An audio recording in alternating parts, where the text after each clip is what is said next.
የተጠየቀው ጥያቄ ከቤተክርስቲያን ታሪክ አንጻር ነው የመጀመሪያው። ከዛ ደግሞ ከዶግማ ነው የተጠየቀውና የመጀመሪያው በሃይማኖት ደረጃ እስከ 451 ዓመተ ምህረት ድረስ ታሪክ እንደሚነግረን ሃይማኖት አንዲት ናት የነበረችው።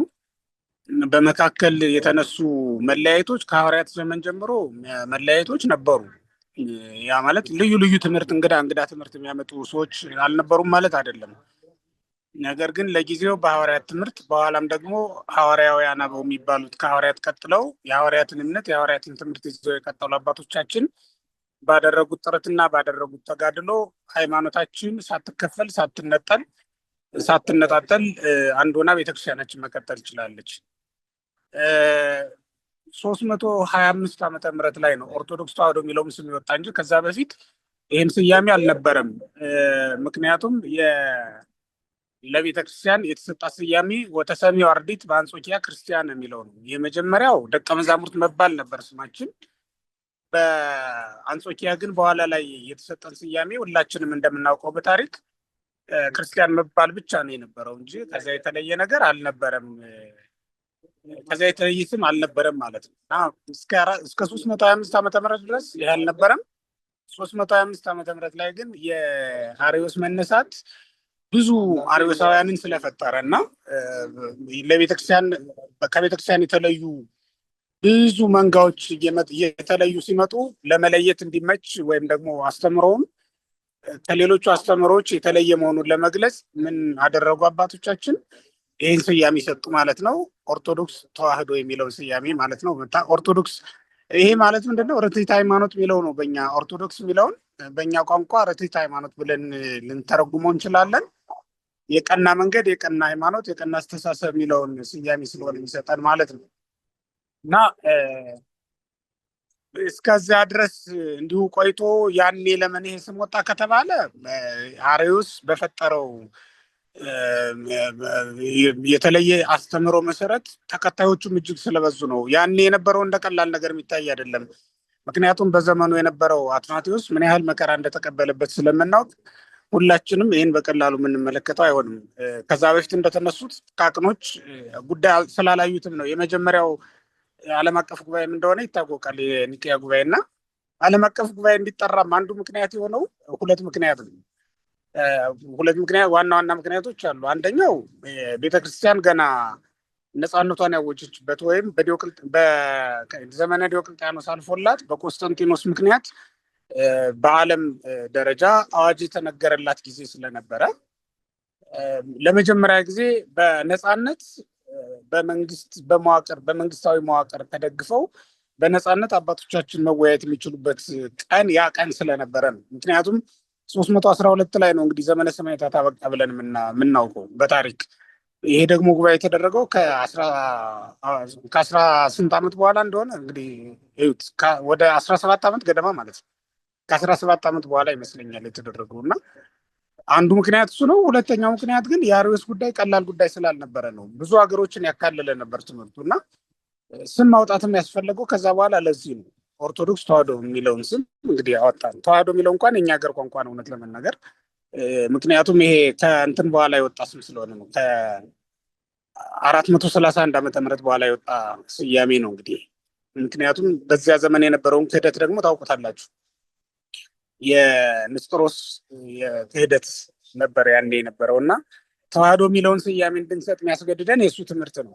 ከዛ በፊት በነበረው ግን ኦርቶዶክስ የሚለው በቂ ነበረ እና እንዲህ ባለ ሁኔታ ነው የመጣ ነው። ካቶሊክ የሚለው ከ451 በፊት አልነበረም ስያሜው። እንግዲህ ሌሎችም አብያተ ክርስቲያናት በዚህ የሚስማሙ ይመስለኛል። እንግዲህ ሁሉንም የዓለም አብያተ ክርስቲያናት ታሪክ አንብቤያለሁ ባልልም እንግዲህ እኛ ባነበብናቸው ታሪኮች ወይም በእኛ ቋንቋ በተጻፉ ታሪክ መዛግብት ግን የምናገኘው ይሄንን ነው። ከካቶሊክ ወጣን የሚያስፈልግ ምንም አይነት ፍንጭም ምክንያቱም የለም ለማለት ነው። ይህንን የምለው ከ451 ዓመተ ምህረት በኋላ ነው ካቶሊክ እና ኦርቶዶክስ የሚለው ወይም ምስራቅና ምዕራብ የሚለው መለያየት የመጣው እንጂ ከዛ በፊት ኦርቶዶክስ ነው። ሁሉም በዓለም ያሉ አብያተ ክርስቲያናት አንድ ሆኖ ነው የተገኙትም። አራቱ መናብርት የምንላቸው አሉ በፍትሐ ነገሥትም ላይ የተጠሩ። እነዚህ ሁሉ እንትን ላይ ምንድን ነው በሶስቱም ዓለም አቀፍ ጉባኤያት ላይ አንድ ሆኖ ነው የተገኙት። እንደውም አፈ ጉባኤነት ለእስክንድሪያ የተሰጠ ስለነበረ ሁሉም ጉባኤያት ላይ አፈ ጉባኤ የነበሩት የእስክንድሪያ ሊቃነ ጳጳሳት ናቸው፣ ፓትርያርኮች ናቸው። የመጀመሪያውን ለእስክንድሮስ መርቶታል። ከዛ በኋላ ጢሞቴዎስ ዘአልቦጥሪት አለ። ከዛ በኋላ ቅዱስ ቄርሎስ አለ። ሶስቱም የእስክንድሪያ አባቶች ናቸው። እነዚህ አፈ ጉባኤነት በፍትሐ ነገሥትም ላይ እንደተቀመጠው አፈ ጉባኤነት ለእነሱ የተፈቀደ ስለነበረ ነው። ሊቀመንበርነት ግን ለሮም የተፈቀደ ስለነበረ ጉባኤውን በሊቀመንበርነት የሚመሩት ደግሞ የሮም ሊቃነ ጳጳሳት ነበሩ። ሌሎቹ ደግሞ የየራሳቸው የአንጾኪያ እና የቁስጥንጥንያ ደግሞ የየራሳቸው አገልግሎት ነበራቸው በጉባኤ ላይ በሚገናኙበት ጊዜ ማለት ነው። እንደዚህ ባለ መንገድ የቀጠለው ይሄ የአባቶቻችን መንገድ በኋላ ላይ ግን ምን መጥቷል? ካቶሊክ የራሷን አስተምሮ ለይታ ስትሄድ ነው እንግዲህ መለያየት የተጀመረው ማለት ነው። ከዛ በኋላ ሁለቱ ሆነዋል። አንጾኪያና እስክንድሪያ አንድ ላይ ሆነው ነው የተለዩት። ቁስጥንጥንያና ሮሚያ ደግሞ አንድ ሆነው ነው የተለዩት። እና ሃይማኖተ አበውን እንኳን ብናየው ሃይማኖተ አበው ራሱ ሲጻጻፉ የነበሩት የአንጾኪያና የእስክንድሪያ ሊቃነ ጳጳሳት ናቸው። እና ሃይማኖታቸው አንድ ስለነበረ ባለህበት ጽና ባለንበት ጸንተናል የሚል አስተሳሰብ የነበረው በአንድ ሃይማኖት ያምኑ እንደነበረ ማስረጃ ይሆን ዘንድ ሃይማኖተ አበው የአንጾኪያና የእስክንድሪያ ሊቃነ ጳጳሳት የተጻጻፉት ደብዳቤ ነው ማለት ነው። ከዛ በፊት በነበረው እንደውም መግቢያው አካባቢ ላይ ሃይማኖተ አበው ስትመለከቱ የሮም ሊቃነ ጳጳሳት አሉበት፣ የቁስጥንጥንያም እንደዚያው አሉበት፣ በመልእክታቸው አለ በሃይማኖተ አበው ላይ። እየቆየ ሲሄድ ግን አንጾኪያና እስክንድሪያ ብቻ ናቸው ያሉት ማለት ነው። ለምን? ከዛ በኋላ መለያየቱ ስለመጣ ማለት ነው። ያንን ነገር ያመጣ ነው። ከታሪክ አንጻር ስንመለከት ይሄ ነው። አስተምሮውን ደግሞ ቅድም አሁን እሱም ሲያቀርቡት እንደነበረ ዘሰረጸ እምአብ ወይም መንፈስ ቅዱስ የሚል አይመስለኝም። ዘሰረጸ እምአብ ወወልድ የሚል ነው የሰማሁት። ይህም በ1050 ዓመተ ምህረት ላይ ካቶሊክ ያመጣችው ትምህርት ነው። በዚህም እነሱ ራሳቸው ተለያይተውበታል፣ እንዲያውም አልተስማሙበትም። የቁስጥንጥንያና የሮም አብያተ ክርስቲያናት በዚህ ምክንያት ተለያይተዋል የሚል ታሪክ ነው ያነበብኩት። ትክክልም የማይሆነው አሁን እሱ ባነሱት መንገድ ትክክል የማይሆነው ለምንድን ነው? ዘሰረጸ ማለት ወይም ስርጸት የሚናገረው ለመንፈስ ቅዱስ ነው እንጂ ለወልድ ስላልሆነ ነው። ስለዚህ ዘሰረጸ እምአብ ወወልድ ነው የሚለው።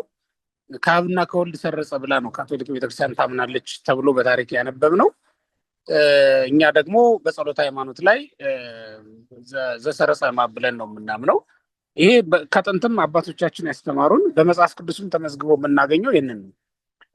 ከአብ የሰረጸ መንፈስ ቅዱስን እሰድላቸዋለሁ ነው የሚለው። ኢየሱስ ክርስቶስ ባረገ ጊዜ ይህንን ነው ያስተማረው እና ወንጌሉም የሚለው ይህንኑ ስለሆነ እኛም የምናምነው ይህንኑ ነው ማለት ነው። በዚህ መሰረት ነው እንግዲህ ልዩነቱ የመጣው የሚል ነው። ከአታ ቤተክርስቲያናት ጋር ያለ ልዩነት ምንድን ነው የሚል ጥያቄ ማብሮ ተነስቶ ነበርና እንግዲህ ከአታ ቤተክርስቲያናት ጋር አሃት የምንላቸው ኢትዮጵያ፣ ግብፅ፣ ህንድ፣ አርመን፣ ሶሪያ ደግሞም ኤርትራንም ስንጨምራት 6 ልናደርገው እንችላለን። እነዚህ አብያተ ክርስቲያናት ጋር ኢትዮጵያ በዶግማ በበዛውም በስርዓት አንዲት ናት። ከዚህም የተነሳ እህትማማቾች እየተባሉ እኒህ አብያተ ክርስቲያናት የሚጠሩበትን ታሪክ ሁላችን የምናውቀው ነው። ግን ሙሉ ለሙሉ በስርዓት አይገናኙም የሚል እሳቤ ድምዳሜም የለም። ብዙ ጊዜ የቤተክርስቲያን መሰረቶች ብለን የምንገልጻቸው ነገሮች 4 ናቸው። ዶግማ፣ ቀኖና፣ ትውፊትና ባህል። እነዚህ የቤተክርስቲያን መሰረቶች ብለን እንናገራቸዋለን። አርመንም ሶሪያም ያለችዋ ግብፅም ያለችዋ ቤተክርስቲያን ስርዓት አላት፣ ዶግማ አላት፣ የራሷ የሆነ ባህል አላት፣ ትውፊት አላት። ያለ ትውፊት የምትቀበለው ስጋው ደግሞ ያለ ትውፊት የምትኖረው ክርስቶስ ያለ ትውፊት የምታስቀጥለው ቤተክርስቲያን ስለሌለች እነሱም ጋር ትውፊት አለ፣ እኛም ጋር አለ። አምልኮታቸው የሚፈጽሙበት አምልኮት እስካለ ድረስ ደግሞ የራሱ የሆነ ስርዓት ስላለ ስርዓትም አላቸው። ግን በልዩነት ደረጃ በስርዓት የምንለያይበት መንገድ እንዳለ እሱን ማየት ያስፈልጋል። የምንለይበት ትልቁ ምክንያት ምንድን ነው? አንዳንድ የምናያቸው ነገሮች አሉና እነሱ ልዩነቶች ከየት መጡ የሚለውን ጉዳይ ለማየት በመጀመሪያ ደረጃ እኛ ቤተክርስቲያን ያለው ጸጋ ለእኛ ቤተክርስቲያን የሰጣት ሀብት በሌሎቹ ሀገሮች በሌሎቹ ምዕመናን ዘንድ የሉ። ለምሳሌ በእኛ ዘንድ ቅዱስ ያሬድ አለ። ቅዱስ ያሬድ ሲኖር ስርዓተ ማህሌቱ አለ፣ ስርዓተ አምልኮቱ እንዴት እንደሚፈጸም ማህሌቱ አለ፣ ዝማሬ መዋስቱ አለ፣ ፍትሐቱ አለ። እያንዳንዱ በቤተክርስቲያኑ ዙሪያ የምናገኘውን አገልግሎት እናገኛለን። ቅዱስ ያሬድ እነሱ ጋር ስለሌለ ይህኛው ስርዓት በእነሱ ላናገኘው እንችላለን። ለምሳሌ በእነሱ ዘንድ ታቦተ ጽዮን በቀደመው ዘመን አልነበረችም። በእኛ ዘንድ ደግሞ ታቦት አለ። ታቦት ሲኖር የሚፈጸም ስርዓት አለ፣ የሚደረግ ክንውን አለ፣ ዑደት አለ። እሱን ስርዓት ከሆነን ዘንድ የተቀበልነው ያገኘነው ስለሆነ አንዳንድ የምናገኛቸው የስርዓት ልዩነቶች ከዚህ ካለን ጸጋ ካለን ሀብት የተነሳ የሚፈጠሩና የሚመጡ እንደሆኑ ማሰብ ያስፈልጋል። ከዛ በተረፈ ግን የእኛ ቤተክርስቲያን ከህገ ልቦና ወደ ህገ ኦሪት ከህገ ኦሪት ደግሞ ወደ ህገ ወንጌል የተሸጋገረች ቤተክርስቲያን ናት።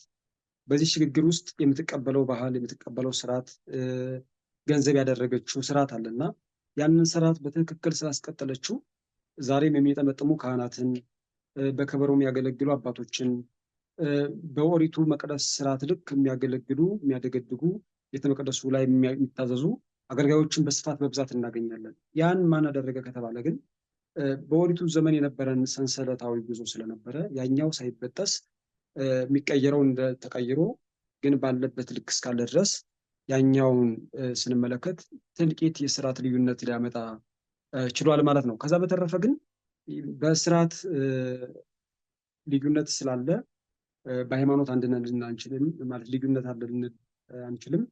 እነሱ የሚያመልኩትን እግዚአብሔር እናመልካለን። ትልቁ ጉዳይ ዶግማ ስለሆነ በእሱ ስለሚያገናኘን አሃት እየተባልን እኛ በጋራ ሁላችን እንጠራለን ማለት ነው። ከዛ በተረፈ ግን ያን ያክል የጎላ ያን ያክል በጣም የሰፋ ልዩነት የለም። ቢኖር ኖሮ ከእነሱ ጋር የምንተባበርበት የምንገናኝበት እነሱ የፈተቱት ስጋው ደግሞ እኛ ማንቀበልበት መንገድ ሊፈጠር ይችል ነበር። ስለዚህ ትልቁ ጉዳይ ዶግማ ስለሆነ በዛ ተባብረን የምንኖርበትን ሀሳብ ማየት ያስፈልጋል።